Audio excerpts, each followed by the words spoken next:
Assalamualaikum warahmatullahi wabarakatuh. Bismillahirrahmanirrahim.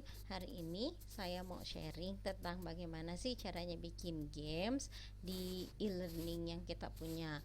Yang pertama, seperti biasa, kita login ke e-learning kita. Terus jangan lupa, kita kalau mau pakai gambar, teman-teman yang mau pakai gambar, teman-teman bisa siapin dulu file gambar dalam bentuk JPG dalam satu folder yang kalian pengen pakai kalau memang ingin menggunakan gambar. Kalau enggak ya nggak apa-apa. Kemudian seperti biasa kita aktifkan dulu pengaturannya, lalu nah kita aktifkan pengaturannya. Kita lanjut ke pertemuan berapa kita mau bikin gamesnya. Kebetulan di games 7 sama 8 saya udah buat, jadi kita coba ceritanya bikin di games di pertemuan 9. Kemudian di sini kita lihat ya, di sini seperti biasa kita isi dengan judul yang biasa teman-teman lakukan tentang tujuan pembelajaran dan lain sebagainya. Nah, aktivitas itu kita klik di sini, add an activity or research. Di sini kita tambahkan aktivitas, klik di sini, tinggal kita pilih deh yang mana. Kalau saya pilihnya yang quiz, klik yang quiz. Di situ habis itu kita add. Nah, di sini kita sudah masuk ke menu berikutnya. Di sini kita pengaturan tentang bagaimana sih judulnya apa sih, misalnya games about jobs. Nah, kalau saya karena berkaitan pelajaran saya tulis game about job, game tentang tentang pekerjaan.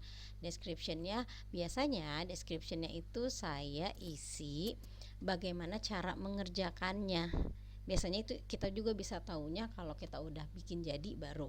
Nah, kalau saya kebetulan udah punya petunjuk di game sebelumnya, saya tinggal copy aja, kemudian saya taruh di sini. Oke, kayak gitu. Selanjutnya masih ada pengaturan lagi yang harus kita lakukan. Jangan lupa display, nanti anak-anak bisa lihat. Terus kita timing, kita atur setting timingnya, klik enable. Terus waktunya kita tentukan tanggal berapa. Oh, tanggal 17 Februari tanggal. Nah, lalu kita mulai dari jamnya kita atur, dari jam berapa ini mau permainan ini bisa kita berlaku. Misalnya dari jam 7.00 sampai dengan mau berapa hari, biasanya saya kasih tenggang waktu 1 minggu. Kemudian kita kasih sampai tanggal 24 Februari jam 12 siang misalnya. Nanti tinggal kita umumin ke anak-anak. Kemudian kita juga harus kasih time limitnya berapa lama. Klik enable, dia minta berapa menit, kita tulis 60 menit, kita kasih kesempatan 1 jam mereka untuk mengerjakannya. Sudah sampai di situ, kita atur lagi yang ini kita skip aja, tapi saya akan klik yang ini. Nah, di sini tuh pengaturan tentang nilai anak-anak. Jadi kalau di sini, kalau anak-anak bisa kapan bisa ngelihat soalnya jawaban betul apa enggak. Nah, kalau saya lebih suka ini dikosongin semuanya. Jadi termasuk nilainya, karena kalau ini baru jawab langsung tahu dia betul atau salah. Jadi kalau ini saya kosongin, saya hanya menyisakan di sini yang mark. Jadi kalau after the quiz is closed, kalau setelah kuisnya ditutup, mereka baru bisa tahu nilainya. Kalau di sini waktu ngerjain mereka bisa tahu betul apa salah, jadi mereka bisa ngulang-ngulang lagi. Terserah Bapak Ibu kalau mau itu. Kalau saya lebih suka yang ini. Selanjutnya udah yang itu, selanjutnya kita save and return to the course. Nah, hasilnya nanti di pertemuan 9 akan tampil seperti ini. Kemudian kita klik di sini. Kita bisa lanjutnya, kita tinggal bikin soalnya. Gimana caranya? Kita edit quiz. Di edit quiz itu kita langsung bisa bikin soal. Bagaimana cara bikin soal? Ini shuffle, kita ngacak. Jadi nanti siswa itu bisa satu dengan yang lainnya itu memiliki yang berbeda, soal yang berbeda dengan dalam bentuk urutan yang berbeda, sama seperti soal yang kita pakai dalam ulangan harian. Klik di sini, lalu kita tambahkan add, kita tambahkan new question. Nah, ini dia nih, banyak banget tipe-tipe kuisnya yang bisa kita pakai. Kebetulan yang sudah saya pakai baru 2 yang baru saya bisa, selebihnya masih dipelajari. Udah 3 sih. Saya yang ini untuk multiple choice PG, jadi nanti tampilan persis kayak yang ulangan harian kita anak-anak di online. Terus saya biasanya gunain yang ini, yang drag and drop into text, maksudnya yang geser-geser jawabannya geser ke kotak yang benar. Pernah coba juga yang ini select missing word, nanti dia tampilannya kayak memilih huruf tapi dalam bentuk ke bawah, bukan dalam kotak-kotak bentuk memilih kata.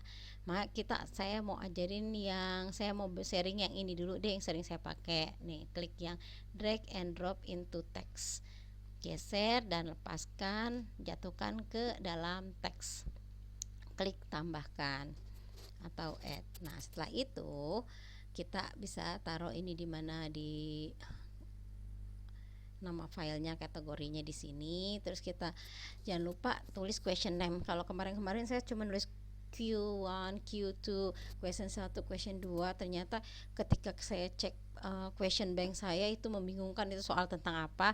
Jadi mulai sekarang lebih baik teman-teman pakai aja Q1, terus materinya kebetulan tentang apa, underscore Q1 underscore tentang apa, saya tentang jobs latihan 1.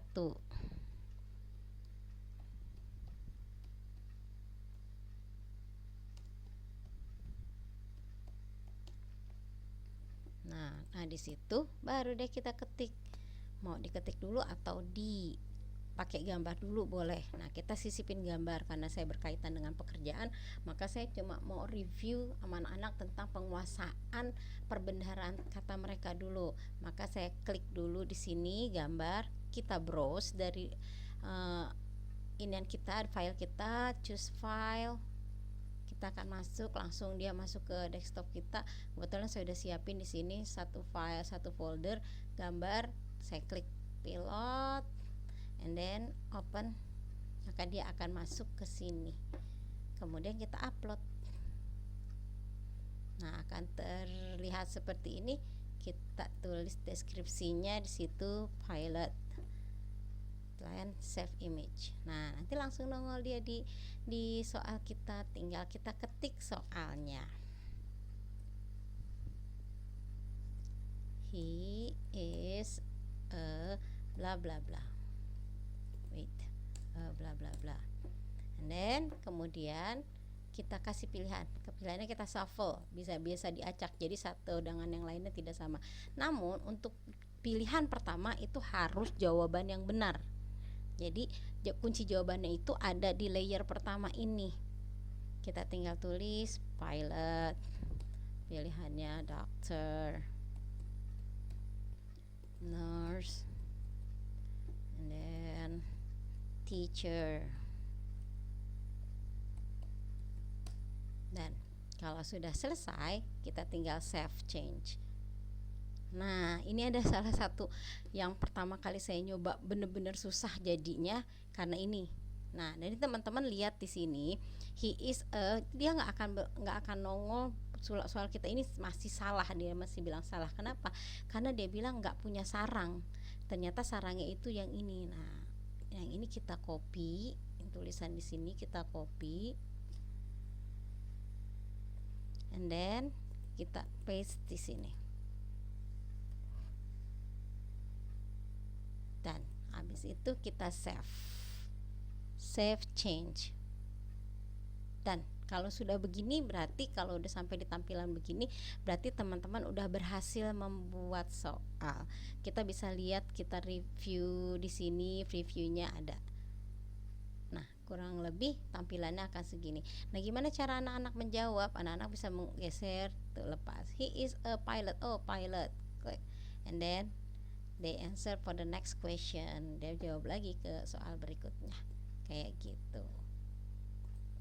Untuk membuat soal baru, teman-teman bisa klik add lagi, new question, and then pilih lagi yang tadi kalau mau sama permainannya ya. Karena sebenarnya di tiap latihan itu kita bisa membuat berbagai macam model gamesnya, cuman nanti anak-anaknya pusing. Jadi kalau saya biasanya kalau lagi mau PG ya PG aja sebanyak 10 soal atau 5 soal, atau kita pakai yang drag tadi, drag and drop into text, klik lagi and then add lagi, kita tulis lagi, berarti di sini Q2 kedua tentang apa, dan seterusnya sampai selesai. Oke, untuk kelas berikutnya terus kita mau ambil soalnya, nanti saya akan jelaskan lagi di video berikutnya, karena agak sedikit complicated, tapi it's gonna be easy kalau kita belajar. Oke, thank you.